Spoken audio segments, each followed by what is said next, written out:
Slow cooking has always been my favorite method of cooking, so today I am sharing 6 dump and go easy slow cooker recipes with you that are on the healthier side, but yet they are still so affordable to throw together.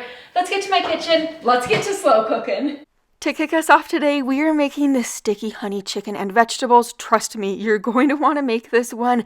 I'm going to cut my little red potatoes. I'm using about 1.5 pounds of them. Just cut them into bite-sized pieces, or you could use any little potatoes. Also cut up your carrots and trim your 12 ounces of green beans. We're getting started on this sauce. I could basically drink this sauce. You could pour it in anything. This sauce is just so good. It's 1/3 cup of ketchup, 1/2 cup of low sodium soy sauce, 1/2 cup of honey, tablespoon of minced garlic, a teaspoon of oregano, and a dash of crushed red pepper flakes. This sauce is unreal. You could pour it in like casseroles, you could pour it on sheet pan meals. This sauce is just so good in this particular recipe. Anyway, over to your slow cooker, add your chicken in. I'm using 4 boneless, skinless chicken thighs. Of course, you could use chicken breast if you want, but chicken thighs stay super juicy in the end. Chicken thighs are also super affordable and super high in protein. I really like cooking with chicken thighs, especially in the slow cooker. Now you're also going to toss in your potatoes, carrots, and green beans. Just toss them right into your slow cooker. Pour half of that delicious sauce over the top. Kind of give this a stir to get, the veggies coated in the sauce. Then you're going to bring your chicken to the top of your slow cooker. Pour the remaining sauce over the top of your chicken. Cook this on low for about 5 hours or high for about 3 hours until that chicken's cooked through. I do want to mention, if you don't want to use these particular veggies, you could always use different veggies. And if you want to use more chicken, of course, use more chicken. I just made this kind of for my family size, but this chicken is so delicious. This is also a great meal if you want to meal prep it. It lasts super wonderfully in the fridge. It stays, just as good as the first day. Also, you could freeze this meal after it's cooked easily as well. This one is just a total winner dinner. You have to give it a try. Now we're getting started on this cabbage roll casserole. Holy moly, this one is a good one, and it's high in protein, of course. So to a pan on the stove, add 1 pound of ground beef and 1 yellow onion that you diced. Just break that ground beef up and cook it through. If you don't want to use ground beef, you could use ground turkey, ground chicken. You could use sausage or really any meat substitute. But once your meat's cooked through, just remove any excess grease from your pan, and then you're going to add this ground meat right into your slow cooker. Now over to a cutting board, I'm just going to get started on cutting up my veggies.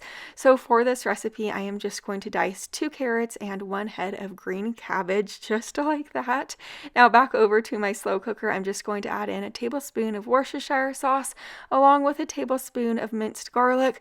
I apologize, I say Worcestershire sauce wrong. I'm still trying to learn how to say it. Anyway, next add in about 15 ounces of tomato sauce, 28 ounces of crushed tomatoes, 3.5 cups of beef broth. Add in that cabbage and carrots along with 3 tablespoons of brown sugar. Trust me, that brown sugar is phenomenal in this recipe.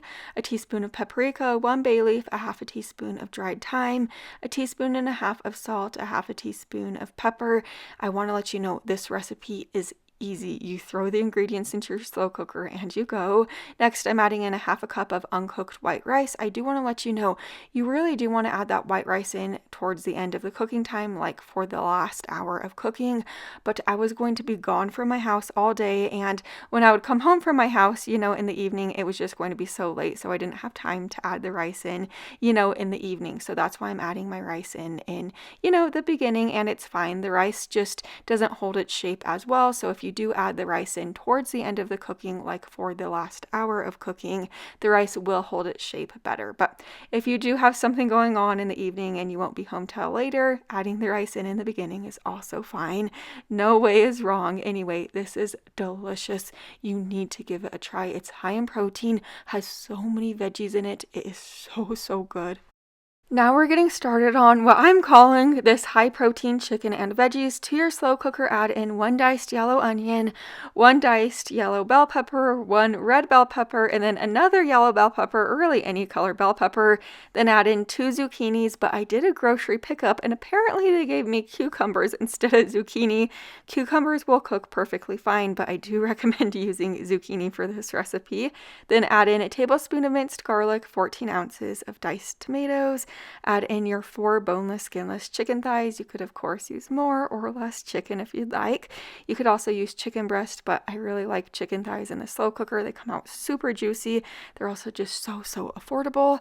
For the seasonings, I'm using a 1.5 teaspoons of salt, a 1/2 teaspoon of pepper, 1/2 teaspoon of dried thyme, 1/2 teaspoon of paprika, 1/2 teaspoon of oregano. Give this a stir. Let it cook on low for about 5 hours, or you could cook it on high for about 3 hours. We serve this alongside a bed of white rice. This is so good. So if you're wanting to start doing like a meal prep, this is a great kind of like lunch or dinner you could meal prep and store in containers. This one is for all of my meatless meal friends. We are making this tortellini veggie soup. Add to your slow cooker a yellow onion, 5 carrots, 4 ribs of celery, a tablespoon of minced garlic. Then for the seasonings, a teaspoon of salt, 1/2 teaspoon of pepper, thyme, basil, paprika, and oregano. You could use any seasonings you'd like for this recipe. I just find these to be really yummy. But whatever seasonings you have in your cabinet or your pantry, go ahead and toss them in. For all of these recipes today, you could make changes like that so easily. You could add different veggies in, different meats in, different ingredients in super easily. But I added in 6.5 cups of broth, 3 tablespoons of tomato paste. Give this a stir. This will cook on low for about 6 hours, or you could do high for about 3 hours. Once the cooking time is up, this is totally optional, but I'm adding in a 1/2 cup of heavy cream. If you don't want to use cream or dairy products, you of course do not need to add that in. Also, I'm adding in about 1/3 cup of Parmesan cheese. Again, the Parmesan is optional. You certainly don't have to add that in. Then I'm adding in 4 cups of fresh spinach and 1 pound of cheese tortellini.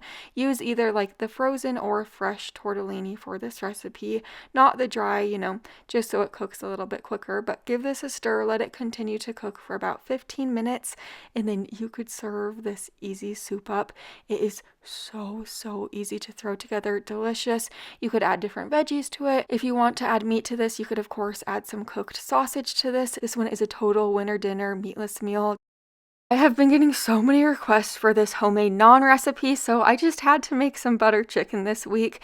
Into your slow cooker, add in 4 cubed chicken breasts or chicken thighs, then 14 ounces of tomato sauce, along with 6 ounces of tomato paste. I just pushed to the bottom through the top. That's the easiest way to get like tomato paste out of a can.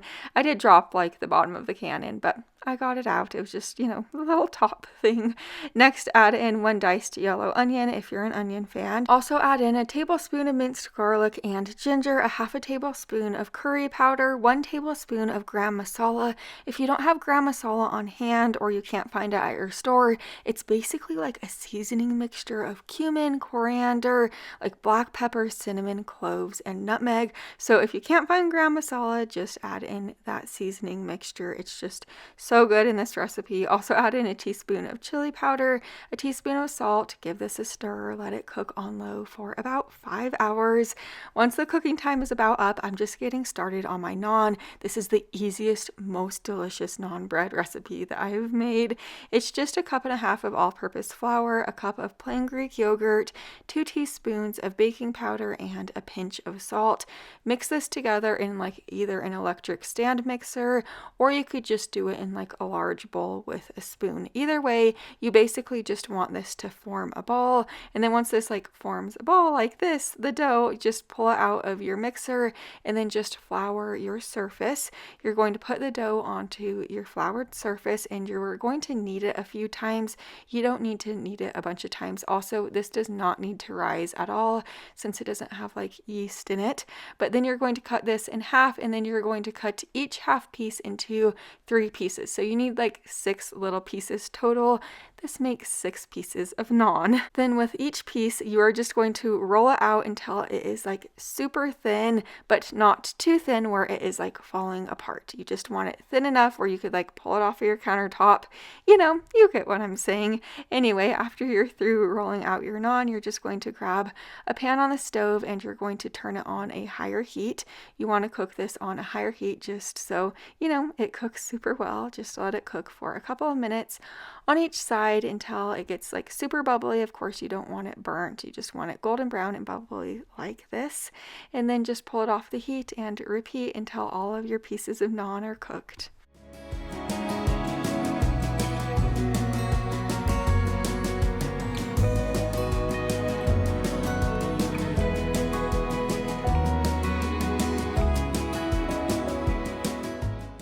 Now that the chicken's cooked through, I'm just going to add in a little bit of fresh cilantro, but if you don't particularly care for cilantro, you don't have to add it in. Also add in a half a cup of plain Greek yogurt and a half a cup of half and half. Just give this a stir and then you could serve it up. This goes so well with lime juice as well. And then for my naan, you could serve it how it is, but I do like to melt a little bit of butter, add some fresh parsley and a little bit of minced garlic to that butter, brush it over the top, and it makes the naan like so yummy. But like I said, it is good how it is, but it just adds, you know, some butter and garlic yumminess to it.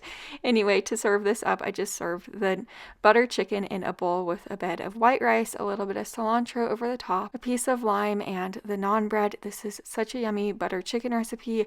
It's easy because you just throw it into your slow cooker, and I know so many people have been requesting that naan bread recipe, so here it is, and I hope you guys enjoy it.